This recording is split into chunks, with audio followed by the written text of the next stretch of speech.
On today's episode, we have Mark Meinke, creator of the Operation Tango Romeo, the trauma recovery podcast for veterans, first responders, and their families. Mark served with the Canadian Armed Forces as an infantry soldier with the 3rd and 1st Battalion PPCLI from 1991 to 1995.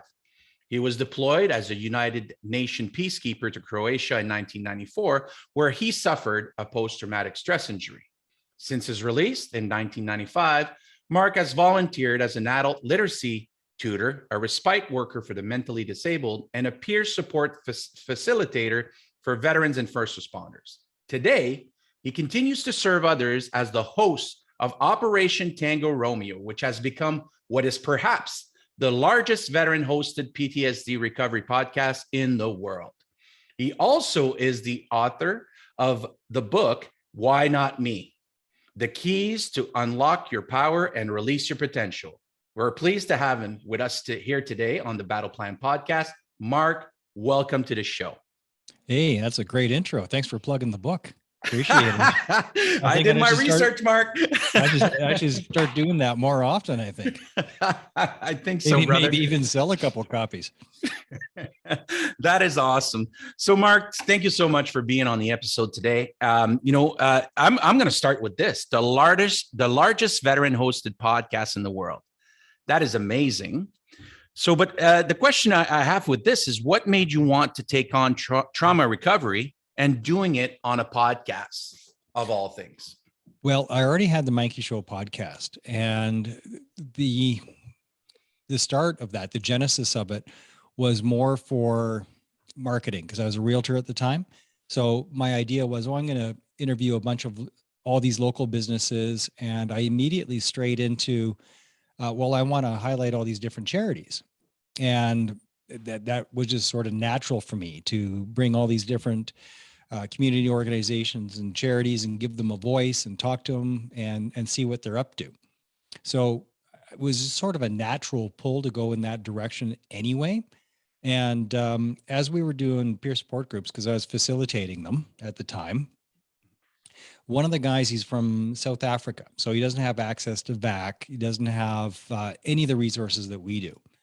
And he's like, how do we preserve these lessons? How do we hang on to these? Because I want to be able to share this type of stuff that we're doing in peer support with my family and other people. Well, I already had the Meincke Show podcast, and I thought, well, how hard is it really? I already got the gear, might as well start another one. So I did, and I started Tango Romeo. And in the very, very beginning, I thought it would just be online peer support augment, but it grew. And I think when I started, I figured, oh, geez, how many episodes could I possibly do of this before I run out of stuff to talk about? I figured maybe 30 or 40. Well, we're running around 175 now, and I've barely scratched the surface. So that peer support group, people would drive for 2 or 3 hours once every 2 weeks to be a part of it. You don't do that if it's not important to you. So I knew that it had value. So how do I scale it? How do I make it more accessible to everybody? And so it started to grow.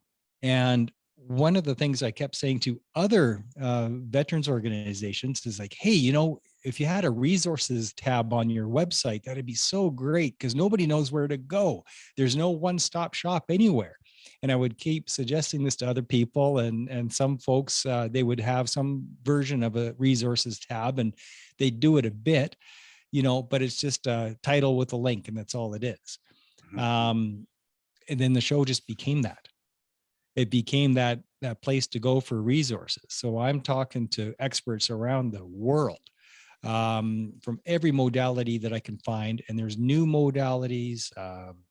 It's unbelievable how many there are out there, because the system as it sits, it's better than nothing, I guess, but it ain't great. Right. And there's people that'll go to therapy for 3, 4, 5 years with very little progress. I've had Theo Fleury on the show a few times. We've become friends, and it's always smacks me in the face with his numbers. 10,000 hours, $1 million. 1,000 hours, $1 million on therapy, and he still struggles. Wow. Like, holy shit, there's got to be a better way. There has to be a better way. And that's why I've had our mutual friends from the ketamine clinic, the new Leon, I'm talking to anybody and everybody, and I'm becoming that aggregate for all the different resources, and a source of peer support, because people hear each other's stories, and like what you do, talking mindset stuff, because you can't get away from that. If you don't have the right mindset, you will never, ever get on the road to recovery. You won't. So we cover everything that you need to know that I can find to be healthy. Right. And you mentioned two things here, the mindset and the ketamine assisted psychotherapy, which I've been through, which was life-changing, by the way, because I did the talk therapy before. You know me, I've done all kinds, just like you. I'm a bridge to finding different modality of healing personally for myself and also for vets and first responders. But mindset, I think, is the key, because you need to make the decision to heal. You need to make the decision that you want to get better, instead of just suffering and saying, hey, the system's broken, Veterans Affairs not covering me, or the insurance is not covering this part and everything. You said 10,000 hours is so, first of all, it's such a strong number, and $1 million. For those who don't know who Theo Fleury is, he used to be a hockey player for the Calgary Flames. And he went through his own stuff. But the thing is that I found that there is power as well, Mark, to pay out of your own pocket and be invested in your recovery and all these things. A lot of time, a lot of veterans and first responders stay at home and suffer because they say it's not being covered. I highly recommend, when I talk to them and we change that mindset, which I'm happy to help guys and girls, obviously, and everybody to go through, changing the way that they see recovery and what it is that they need to recover, because everybody is their own person. Equestrian therapy could work for someone, and working with horses, other people it's fishing and all these things. But for you to take on this black beast that I call, this dark beast of trauma, and sitting down, and I know that you do sit down with the therapist, and you do sit down with expert, but you also listen to first responders and veterans about their struggle. And what I really enjoyed, about Operation Trauma Recovery is your motto. Once again, it's recover out loud. Why don't you talk us about that? I saw it, and I was like, man, I didn't even notice that before. Recover out loud. That's outstanding. So where does that come from? Like, what do you? Well, it hit me. It's not mine. I borrowed it. I don't even know where it started from. I was doing the rolling barrage, and a buddy of mine that is one of the executives now in the rolling barrage, he had said that phrase, and I forgot where he got it from. But when he said it, it hit me very between the eyes, much like it did with you, because it's the whole key. It is so critically important. If you recover out loud, which is just basically not hiding it, I ran into a cop once, and in the beginning of the show, so it's just kind of getting out there, and he says to me almost in a whisper, he goes, I've had some troubles too. Like, why the fuck you whispering? Right. It's just me and you here, man. Like, there seems to be a shame around it or something, right? Well, that's it. But the more you whisper, the more you support that shame. Yeah. Or the more that you pretend that that's not what you're doing. And it's not easy to recover out loud, because there's so many dingbats out there that ask stupid questions. I won't say who. Well, I will say it was my father-in-law. He's never going to listen to the show, so I'll just say it. But I was recovering out loud. They were over for a visit. He's at the kitchen table, and I just got back. And where were you? Oh, I was just at therapy. Just got back. He's like, oh, what'd you talk about with your therapist? What? For fuck's sakes. And it was just this awkward pause, and my wife was just like, And then he caught himself like, oh, geez, I guess I shouldn't be asking that. It's like, I'll tell you that I'm recovering out loud. I'm not going to relive the unpleasant experience of therapy with you, though. Right. And the thing is that there is a difference between generations about the approach and how, from my parents and like you said, your father-in-law is like, we don't talk about that. Yeah. We don't like, grandma has a schizophrenia. I'm speaking for myself. Grandma has schizophrenia. Uncle has Asperger, all these things. We don't talk about that. We just leave it there. And I said, well, what do you mean? As a kid growing up, says we don't talk about mental health. And then when you do join the military, for you and I, Mark, is that the first thing we learn is to suffer in silence, right? So then when we do get injured, we suffer in silence. We go see the doc. He gives us a pill. He gives us something. And then after that, we are unable to communicate our needs and our wants and what it is that we're going through. So I think that's why the whispers come through, right? And it's only been about the last 5 years, really, Bruno, maybe 10, that the people have been recovering out loud, that they've been more open, that the stigma has been reduced, because the silence creates the stigma. So if you just talk about it, just be honest and transparent, that gets rid of the stigma for you and for others. But back in my day, I mean, all the bullshit that we say to each other, we're just so douchey to each other in the veteran community. Like if we hear that somebody's struggling, it's like, what the fuck is that guy struggling for? I was on the same tour. I did the same thing. That was nothing. That was not nearly as bad as this other thing, It's like a competition. It's like a competition. It's the fucking trauma Olympics. And that's a gold medal nobody wants to win. Right. Exactly. Although some people do. I've had people say to me, my trauma is way worse than anybody else's. You wouldn't even believe mine. I'm like, dude, why are we measuring dicks here? Like, right. This is nothing to be proud of. Mm-hmm. It's just, you don't get a bigger bag of cookies for.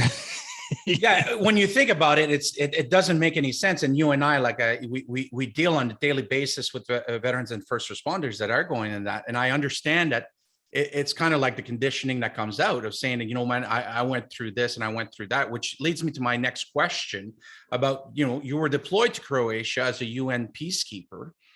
And so what was your experience over there, right? Because you got injured.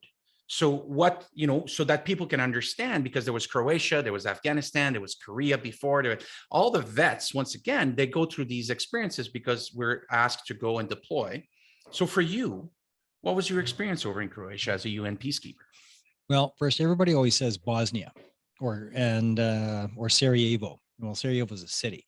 It's like in the beginning, it was Croatia. It was a cascade of wars that went from Croatia to Bosnia and the entire Balkan region. And there was a series of civil wars, people wanting independence. And the idea of being a peacekeeper was pretty cool. You wear the blue hat, the United Nations makes you feel kind of important and like you're doing something good. Because you believe the bullshit that you see on TV until you get there. It's like, oh, this sucks because of the rules of engagement. But I want to have a precursor for explaining what it was like in that war. Everybody, there was 2,000 of us there, give or take. On a tour, probably more. There was 2,000 different experiences. So it doesn't matter if you were my roommate and my fire team partner for the whole damn tour, and had all the same incidents and saw all the same shit. We still had very, very different experiences because we're different people. And it's like the more childhood trauma that you have, of which my timeline is a little bit on the ridiculous side. It's a lot, from sexual abuse. I mean, you name it, it's there. And so my cup was already full going in. So I was more susceptible going in.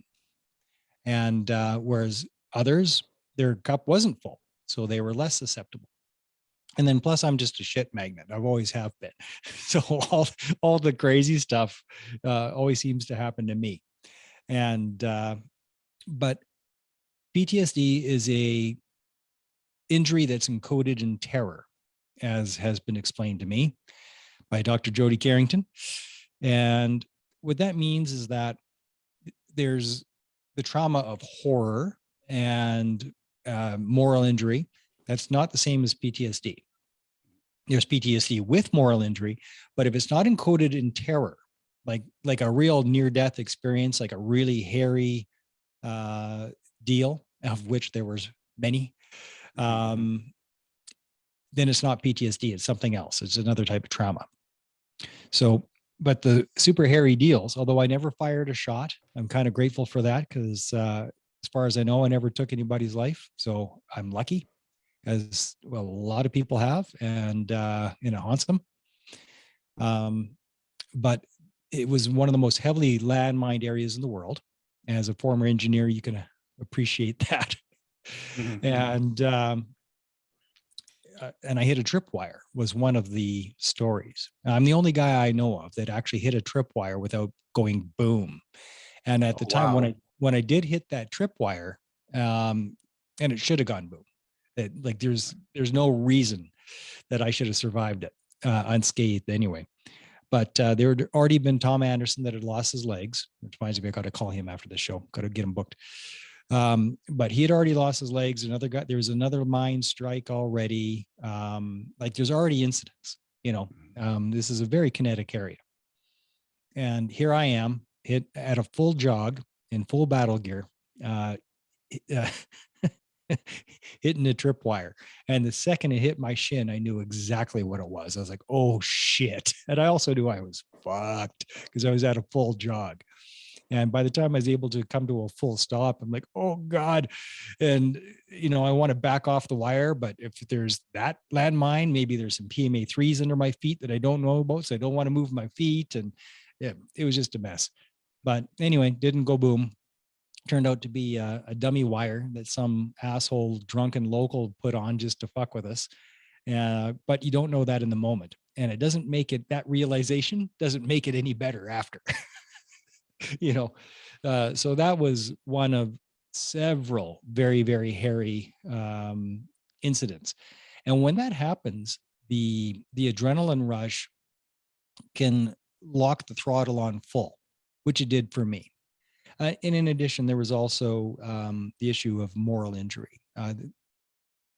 Our government used euphemisms like they didn't call it genocide, they called it ethnic cleansing. That pisses me off to no end. That's how dishonest our government is. If they don't want to say something, they invent a word. Ethnic cleansing sounds like people are taking a shower together at the spa. It's fucking genocide is what it is. And that's what happened there. Entire villages, man, woman, and child were wiped out. And we were living in these villages, of rubble. And that's not going to affect everybody because not everybody connects all the dots. Not everybody has the imagination to see the life that was there before we got there, before the buildings were demolished from artillery and mortars, But me being a creative guy, I could see it all. I could see the children walking in this, I could see all of it, of what this place was before it became rubble and how it became rubble and the impact that had on children. I could see it all, the big picture of it. And that's an ability that most people don't have, I've come to find out. So great if you don't have that. That's a blessing. Well, I do. So we're looking at the same thing, but we're not looking at the same thing. I'm seeing something that somebody else is simply not seeing. And that was an effect on me. Then the actual gore,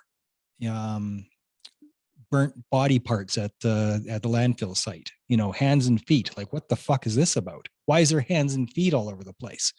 It makes no sense, but it was, and a burnt torso and just terrible stuff. And as one of the therapists once said to me, there's nothing traumatic about the body parts. It's me understanding of how that got there. And somebody did it's the malevolence. Right. Somebody did this to somebody else. They cut off their fucking hands and feet and threw them in a dump. Why would you do that? So humanity can be very, very evil, and we've both seen that, right? Oh, well, that to me is what a moral injury is. It's understanding that whether you take it literally or figuratively, the devil is real. And it doesn't matter. He's fucking he's real. The ruler of this world, and he's very real. He's very real. And it doesn't matter if you look at it from, I don't care if you're an atheist, it's irrelevant. Call it evil then. Give it a different name. It's the same fucking thing.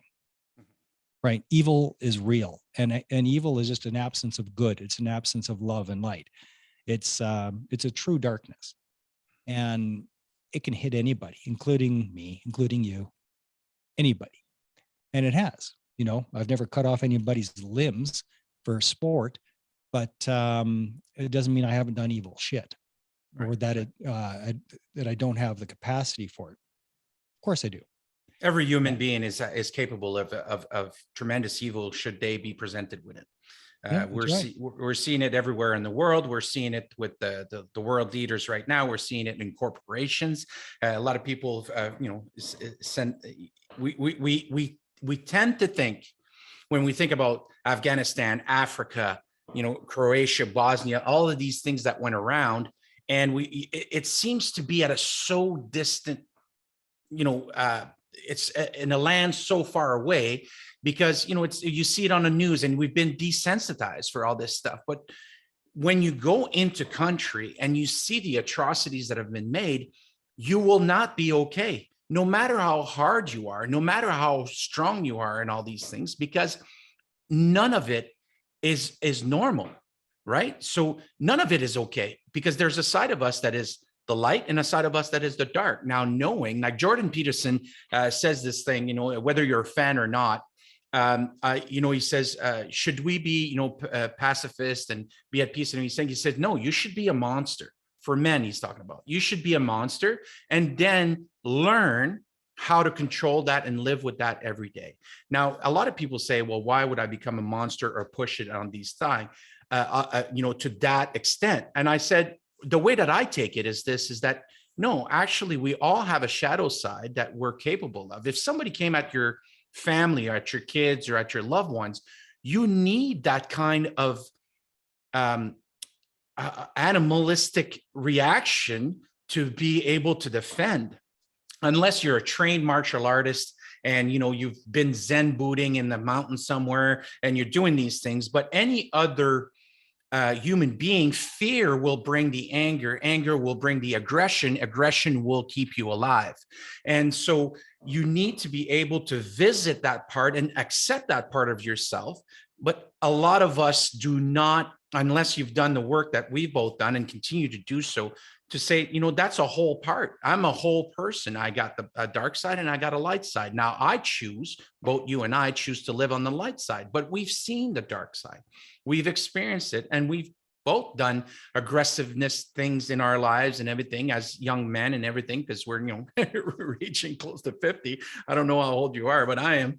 And the thing is that, the world that we live in has these situation where people are actually going at each other. And now with all the chaos and restriction that COVID had brought on, how do we navigate? Because we can see, the things that are going in the South China Sea, with the economy of China is going to, bust anytime soon. There's 260,000 troops on the border of Ukraine from Russia. Yeah, that's not good. That's not good, right? And so we know, being ex-military, that there's a lot of positioning happening around in the world that just is a precursor to war. And unfortunately, which comes to my next question, Mark, being the host of the podcast and you finding the expert and everything, with everything that's going on, and that the mental health issues, how do we navigate going forward? What kind of advice? How do you take care of your mental health and your well-being? By listening to my wife and doing as I'm told. Yes, our wives keeps us in line. If it wasn't for them, if it wasn't for my wife, I would be in jail right now, because when COVID started and all this stuff, I'm probably sure. But everybody should listen to my wife, yeah, and then you'll be good. I love it. And I'm only half joking, because what she keeps reminding me of, and I have to keep reminding myself of, is so I'll get right into it. I'm going to answer your question, Bruno.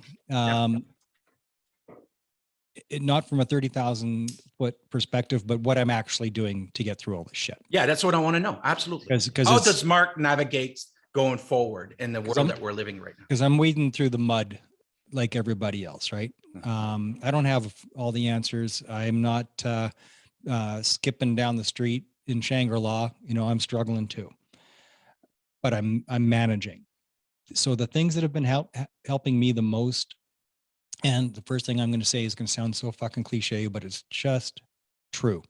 And it's what my wife keeps reminding me of. Can you control it? Can you influence it? If not, let it go. Such word, such wisdom. It's so true.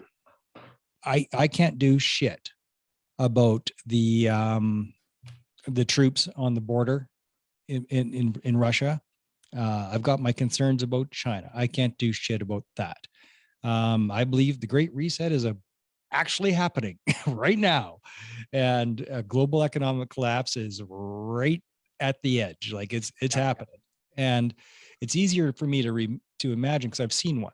That was the precursor to war in Croatia, was an economic collapse. That's how war was possible, was an economic collapse, a run on the dollar. A collapse of the currency, and the cycle of history, if you follow that, which I'm a big fan of, shows us that every single time there was a collapse, economic collapse, there was a major war after. Yeah, well, it's the clearing out of the defenses, right? So if troops are moving right now, which they are, and all this positioning is going on, well, they're getting, in my mind, tactically, it's like, well, they know that all these global currencies are going to collapse. And when it does, it makes people weak and vulnerable. And what a great time to invade. So let's get ready. And although, because I have a trauma brain, I see worst case scenario all the time. Yeah. Right. It's what keeps us alive. It's what kept us alive. It's what kept us alive. It's part of the hypervigilance, right? Yeah. So I am always expecting the worst, always. And it doesn't mean it's going to happen. It doesn't mean that that's why those troops are on the edge. It doesn't mean that there's going to be a kinetic response. It doesn't mean any of that. I'm not a fortune teller. Wish I was. I'd be a wealthy man. But either way, I can't control it. So it doesn't matter how aware I am of tactics and history and consequences. Yes, I'm a very awake person when it comes to all of that. I have the courage to look at the truth in the face and recognize it for what it is and say, hello. I have that courage and that ability, but I can't worry about it. I've got to let it go, because there's F all I can do about it. Right. I've got extra food in the house. I've got a broad skill set. We'll see. We'll see what happens, Right. But I've the only way to let that go, because you can't suck and blow at the same time. So I'm filling my day and my time and my head with other stuff. I'm careful on social media. People they complain about social media all the fucking time. Well, if you can't turn it off, like I can't, because I have the show and I have the responsibility to market that show. So I can't turn it off. It would be irresponsible of me. I would love to turn it off, but I can't turn it off. So what can I do? Well, because I can't turn it off, which would be my preference, unfollow, unlike, and if I have to, block anybody that's sucking my energy. Yeah. Anybody that's dark or negative or just unpleasant, if somebody's posting shit that's taking away my joy, unfollow, block, unfriend, whatever you want, you know? Yeah, be responsible for what's on your feed. There's a lot of, Facebook, Instagram, Snapchat, whatever people are on these days is they don't know, it's not being advertised, obviously, because they want to control what you're seeing. But there is some settings in there that you can set that will get you to see only the things that you want to see. And also, obviously, that people know by now that there's algorithms and they're doing, I think there was a show on Netflix, I can't remember what the name is right now. That Social Dilemma. Excellent. The social dilemma, saying that how it's going to you. But listen to me. This is, once again, I'm going back to the mindset, which is my expertise, right? The human software is that you're in control. You decide what you want to do. So if you know that the algorithms are going to send you more of what you like, press on the things that you do like, and the things that you do not like. It takes a little bit more of your time, but be proactive. And I press on the X and don't want to see this no more and doing these things because it's my feed, right? I know that they're already using my data, however, where you are in the world that you say it. But the thing is that I control my feed about what it is that I want to see. And just like you, if it's sucking my energy and drives me down the rabbit hole and seeing all these things. And one thing that I wanted to I'll finish the sentence, is that you're in control. At all time, you're in control of the things that's in your 3-foot bubble, right? You can only control the things in your 3-foot bubble. So you're holding your phone, be in control of your feed. 2, when we're talking about war, one of the things that I really, really start screaming on the rooftops of everything, and I hope that the consciousness, the human global consciousness is going to shift.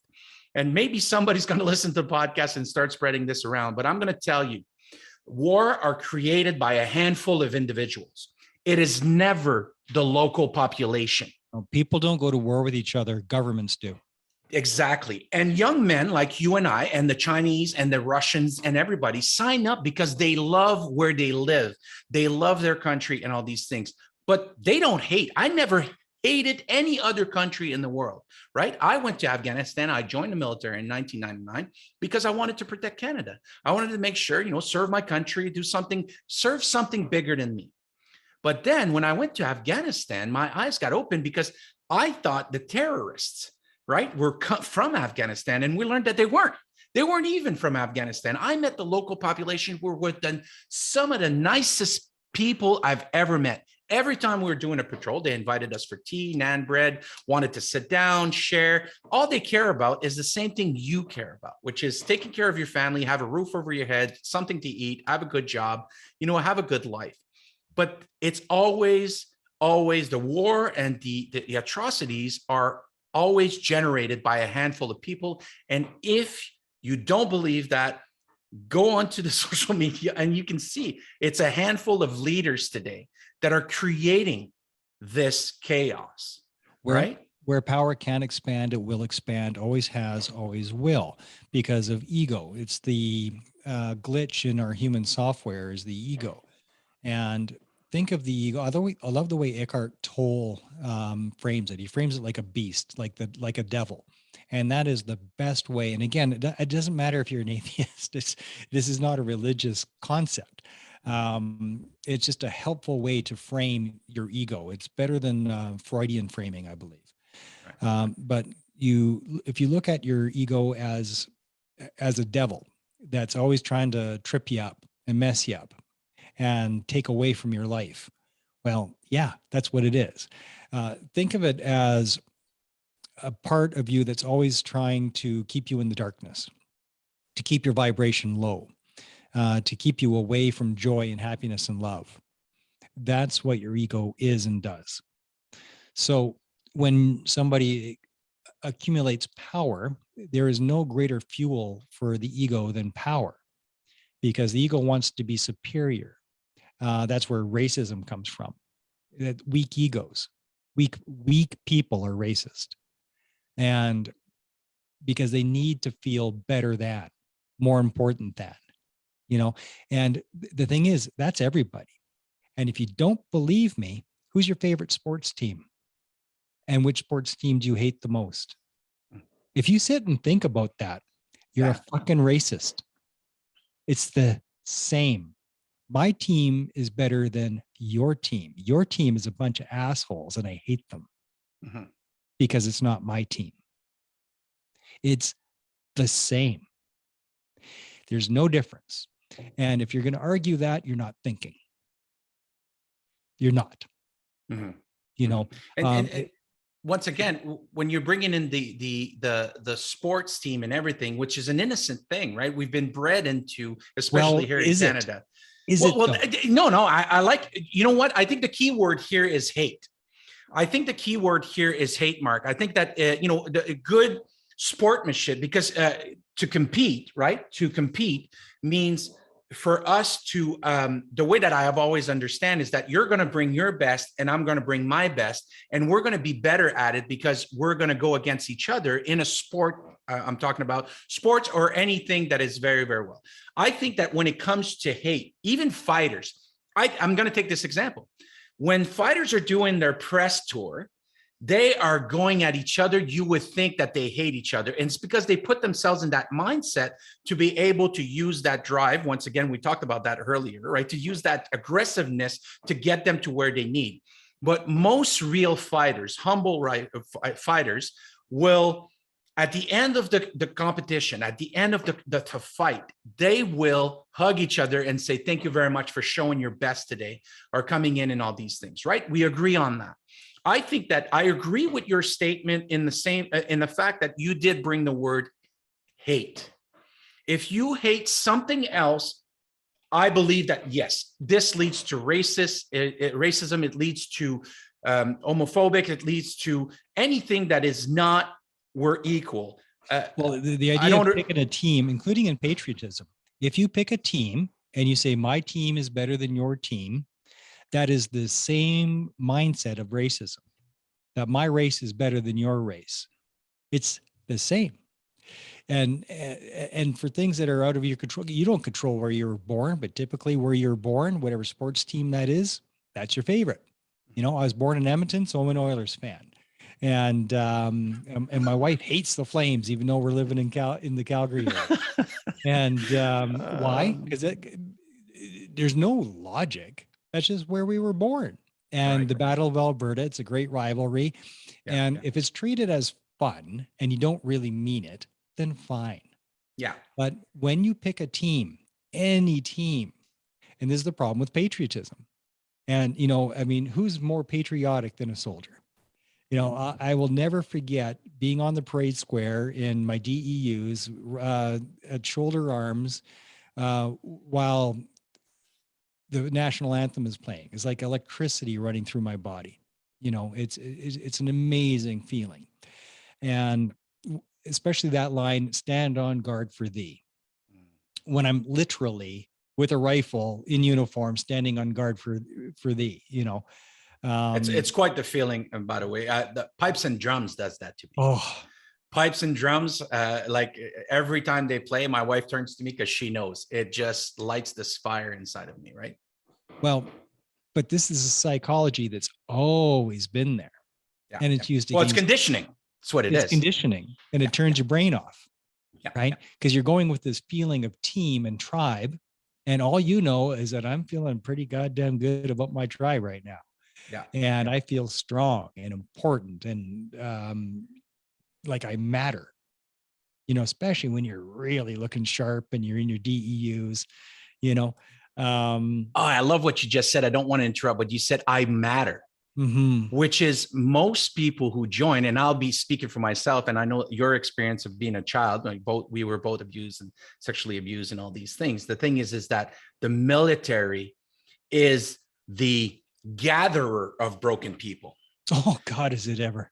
That's why we joined. We want to serve something better than us to get the value. And then the statement that you just made, now I matter because I'm with these guys and girls and we're like doing something great.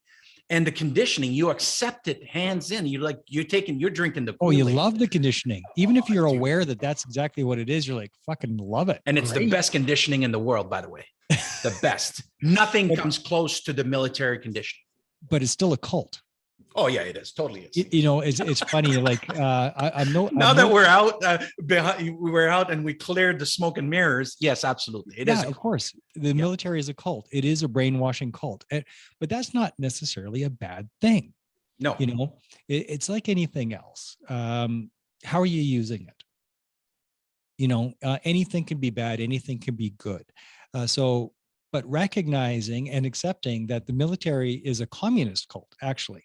It's a communist lifestyle because it's mission before self. Well, that's Marxism. Mm-hmm. Mission before self is Marxism. It's also critical in a military. Yeah. It has to be that. So the idea of self or sacrifice, the greater good, that's military.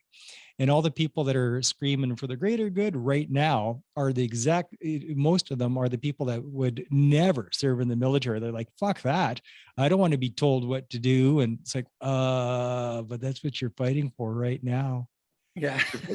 You're losing your ability of self-autonomy to say what you want to do, where you want to go, what you want to wear, what do you want to do for a living. You're losing that right now, and you're cheering for it. But you don't. Right now, you mean in the COVID era? Right now, yeah. What's happening? Well, yes. Yes, well, people don't know where it's going. Yeah. They don't understand that it's going. You're joining the army. Yeah, it is without the benefits of joining the military, like without the benefits of the team of the whole thing, right? The human brain, once again, we'll go back to the human brain always looks for survival, right? The behavior is you will always look for the path of least resistance. First of all, if you haven't trained yourself to look for for growth and being challenged, and then two, the in our DNA, it's been for thousands of years that we must belong to a tribe for safety. So they know that.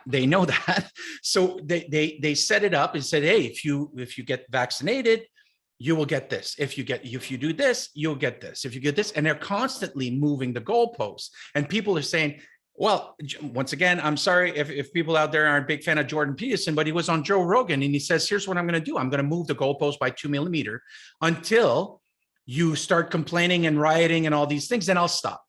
And then once you think everything is back to normal, I'll start moving for 2 millimeters every day. Actually, in mindset, when you doing the work with Tony Robbins or neurolinguistic programming or any high performance stuff, we talk by the 2 millimeter shift every day to get to your success or to your goals or whatever. So do you understand how conditioning is being done? And I like that you brought that up and I want you to continue on to your mindset because this is happening today. People aren't even aware of it, that it's happening today.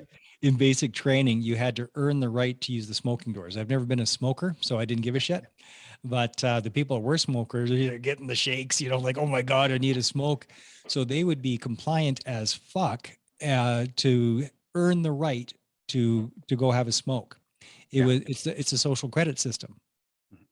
You want to do the thing that you want to do, you have to comply. You have to be a good little boy, and this is the standard. If you don't hit the standard, you don't get to go have your cigarette.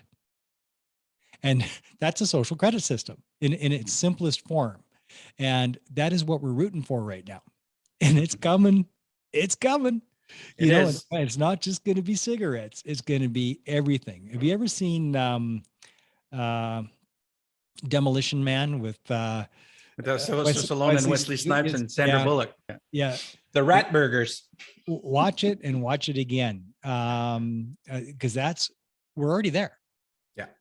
We're at the beginning of it. It's not it's already happening. That's a social credit where the government becomes your mommy and you become a 5-year-old. And you're told what to wear, when to wear it, what to do at school, what to take, if you're allowed to go, what type of job you can have, all of it. And people can't imagine that right now, but I can, because I've seen creeping. It's creeping there. 2 millimeter a day. Yeah, that's absolutely. It. And I mean, it already exists on a smaller scale. A friend of mine used to call his credit score his slave score, and that always stuck with me. But it's true. Your credit score is a part of the social credit system. That's what it is. It says if you're good and you make your payments on time religiously, they don't really care for your credit score, because I used to be a bill collector. So I know Right. the credit scoring system, how it works. Oh, you were that guy, Mark. Yeah, I was. I didn't show up at your door with a pipe, but I'd call you and try to scare you. But that was a gross job, gross job. But the idea, though, is that they don't care if you pay off your debt. They care that you were regular with those payments. That's the most important thing. Right. And if they can rely on that payment every month without ever missing one, the more you do that, the better your credit score. Yeah. And the punishment for not having a good is a higher interest rate. So you don't get the good rates. So it's more expensive, or you get no credit at all. So what do people do? They make goddamn sure they pay on time because they're really worried about their credit score. Well, so we're already conditioned for it. But that's going to be how many liters of gas a month do you use for your vehicle? It will be. You watch. If you think that's a stretch, you have not been listening to our prime minister. I tell you, it's going to be the next damn thing. It's going to be fuel rationing is next.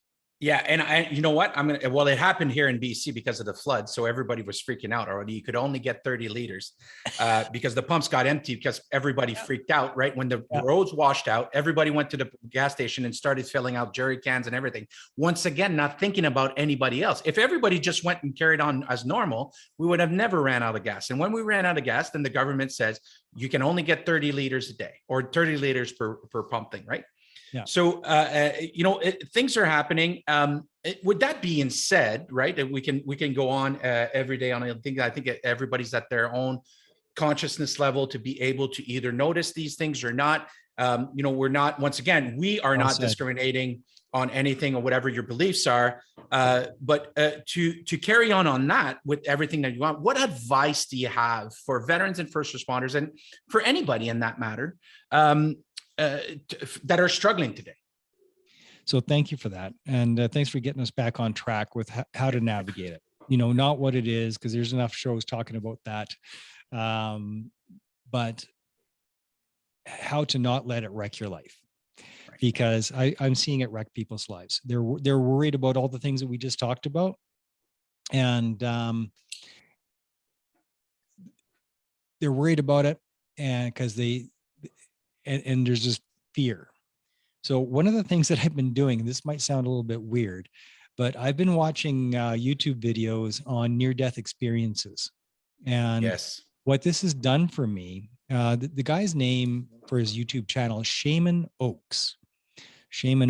And I had my mom, because she's pretty close to death. She's at the end of the road and suffering all the time. But when you're not scared of death, which is the natural result of these videos, whether you think that they're all hallucinating or not. I've read many books on it, like many books, actually. I really enjoyed it. Yeah. Well, I find such peace in it. Yeah. Because and it doesn't matter, because if there's nothing, when you're dead, it's just black. Well, I'll never know. Right. So there's no harm in believing something that's healthy, right? It could be complete bullshit. But it made me think of when you said I'll never know. It made me think when I was I finished my career as a counter IED, as a bomb tech, right? And they said, "Aren't you afraid when you go down on a bomb?" And he says, "No, because if I'm good, everything's going to be all right, and if I'm bad, then it won't be my problem anymore. If I fucked up, I'll never know it. I'll just turn into this pink mist, and everything's gone." Yeah, no more Bruno. No more Bruno. But that's it. So I've been using it as a tool to let go of the fear of death. Because if you're not scared of death, you're not scared of shit. Like, bring it on. People are even talking about like the extremes. Oh, what if, they're rounding people up and put them on camps? I'm like, I've been in a camp, 3 huts and a cot. It's fine. Right. Like, I don't care. Right. Exactly. I'll write a book about it. Exactly. Like Man's Search for Meaning from Viktor Frankl. That's a heavy book. That's a heavy book to read from the Holocaust. Yeah. If I end up in a gulag, that's okay. I'll write a book about it and do a speaking tour after. It won't last forever, and it doesn't matter what happens. It's going to be okay. Right. And It if really it's will. not okay, That's it's still because okay. it's not the end. Yeah, yeah, it's still it's still okay. If it sucks, like we as a society have turned so weak that we're scared of pain. We're scared of things that suck because we've had such an amazingly soft life. You know, you don't have to work for anything. Everything's easy. But you think back to, like, for me, infantry battle school, that was a lot of suck. Embrace the suck is the motto. But even like my oldest boy, he's like, well, uh, if it's easier now, I mean, that kind of is sad because I want to see what I'm made of. Like, I want the suck, because how else do you know what you're made of if you're not tested? You know, I mean, there's no pride in a cakewalk. There's no pride. I love it. There's no pride in a cakewalk. I want the suck because I want to see if how I perform when the pressure's on. So if you truly want to know who you truly are, right? We've been through, in our hooch and freezing rain, right? For weeks on end, hungry, tired, sleep deprived, humping all day, feet are bleeding, everything is going. You really, really find out quickly what you're really made of. I think so. I've poured my own blood out of my boots. There you go. That's you can go on the internet and see some soldier feats out there, and it's a true thing. And as well as that, one of the really foundations for me while serving in the military was selection. Either selections for special forces, selection for clearance diver, selections for anything that's out there that you put yourself through. You really find out whether you make it or not. If you go and sign up and you go and do it, I failed some selection, I passed others. It's all these things. It's a thing to find out what you are. And going for special forces, they tested you for fear of heights, fear of drowning, fear of fighting, fear of confined spaces. Like, I loved it all because it actually showed you, are you capable of doing something like this? And you don't know until you've tested it. You can't just say, yeah, I could do that. Nobody can say that. The failure rate when I went through, because I went through the very last traditional battle school, the last one. And after that, they switched the system. And the failure rate was like most, it was 2/3 would fail. So only about 1/3 would pass. Everybody else would either get recoursed or kicked out. And it's not like that anymore. Now most people pass. And but most people didn't pass then. And I wouldn't want it any other way. I mean, it was hard. It was really hard. But not I kind of miss it sometimes. Yeah. Well, there's something, I don't miss the lack of sleep. That's the one thing where, like, being awake for 3-4 days, 5 days in a row, no thanks. No thanks. I would never want to do that again. But you know that you're capable to do it. I can. It sucks ass, but I've done it and I can do it. Some of the best stories that I have were about guys that were sleep deprived and seeing Huey, Louie, and Dewey, and seeing all kinds of stuff. I was lucky enough that I have that staying power, that I didn't hallucinate or anything like that. You didn't have any sleep? Oh man! Oh no, man! All of us had hallucinations. I know a guy that fell asleep while we were on patrol, holding a branch to a tree, standing up. Because we were going and said, where is he? And we turned around and he's holding on to the branch and he's sleeping, standing he's up. Out. He's out. He's right out. Oh, Mark, I miss it. Those are so good stories. Yeah. Well, it was defensive acts. That's the no sleep week. And it's just so harsh. But ours was in February. I'd much rather have it in June. But it wasn't. It was in February. So we have to dig our fighting stage 5 trench in freaking frozen ground. Oh, so brutal. So it's gotta be, what is it, 4 or 5 feet deep, right? Got to come to chest height and everything. And that's then right. It's going to take you days. And he says, you got 30 minutes to dig this thing. It the slit trench and everything. Yeah, it does. Right. No sleep. The different stages. Yeah. were 2-man trenches. So they're 2-man teams. We all had our own trench.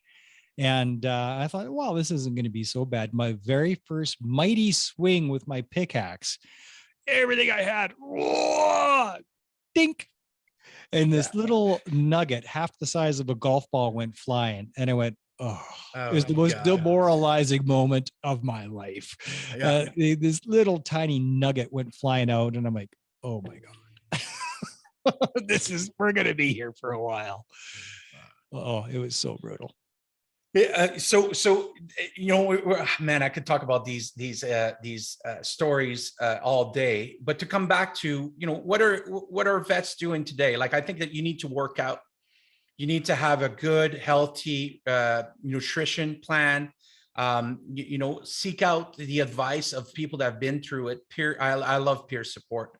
What else do you think you got? That's because I want to bring you. You said, if I go to a camp, I'm going to go there and then I'll write a book. But you did write a book, right? Yeah, you did write a book.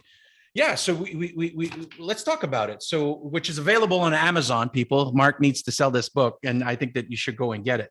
Why not? Me, the keys to unlock your power and release your potential on Amazon.com, on Amazon.ca. Exactly. So what's the book all about? Right? Unlock your power and your release your potential. So I wrote it after I got out. I was, I had like no self-esteem, man. And first of all, writing a book. Oh my God, Mark, writing a book. I didn't believe. I wrote it because I had kids. Mm-hmm. One was born and the other one was on the way, and I had this feeling of, okay, I've got this sudden rush of self-esteem and learning. What if I get hit by a bus and I can't pass this on to my kids? Frick. It was a terrible, morbid feeling that if I die before my kids grow up, well, I want to still have something there as an insurance policy to give them me. And that was the driver for it. Because if I get hit by a bus, I still want to be able to have some small part in raising my kids. So I wrote one night, it was like 3 a.m. I just woke up and went, oh my God, I got it. And I knew where I wanted to start. I grabbed a stack of paper off the printer, grabbed a pen, went downstairs to the kitchen table at 3 a.m. and I started scribbling out the book. So it started. 2 years later, I published it. 3 months after that, I won an International Literary Award for my contributions to human potential. So apparently the book doesn't suck. And I won a bunch of writing awards for it after that. Wow. But so it doesn't suck. That's good. But and did a bit of a speaking tour with it, and met a lot of neat people in that community because of it. But I wrote it because of my own evolution that I wanted to pass on to my kids, because I didn't think I could qualify for anything that I didn't really believe in myself at all. It was such a struggle. And when I started to wake up that, maybe I'm not an idiot, maybe I have a little bit of talent and I can do more than I gave myself credit for. That was an incredible awakening or part of an awakening journey for me. So what I found out years later, though, was, I didn't know during those days that I was suffering from PTSD. I mean, in hindsight, it's obvious. Right. In hindsight, it's obvious. But at the time when I was in it, I couldn't see it when I was in it. Right. Mm-hmm. So I thought I was writing this for my kids. And of course, that's always going to be a part of it. But what I've realized is that it was my spirit guiding me that I had to do this, because to write a book like this, I had to immerse myself in positive mindset. I read dozens of books and kept my focus completely on this project. So it was because of that I survived. And then when I got kicked out of the house and the first marriage ended, it was the stuff that I put in that book that let me survive, because I damn near didn't. I felt myself dying. I could feel it. I knew I was dying. But the stuff that I put in that book that I knew was true and I knew was useful, I used it. And I survived through it. And everything that's in there, I still use. And it's all useful stuff. But it really was a PTSD survival guide. I didn't know it when I wrote it, but really that is a big part of it, which is what our beginning of our conversation was about, the importance of mindset. Because whether it's you want to be a millionaire, multimillionaire, or doesn't matter, or an Olympic athlete, or both, one of the hardest challenges you'll ever have is overcoming PTSD. So you need the exact same skills to be an Olympian, the exact same skills to be a multimillionaire. You need those same skills to overcome trauma injuries. Same skills. You need the same mindset. You got to be looking forward. You got to be focusing on what works and not stuck on the pain and the suffering. You got to acknowledge it.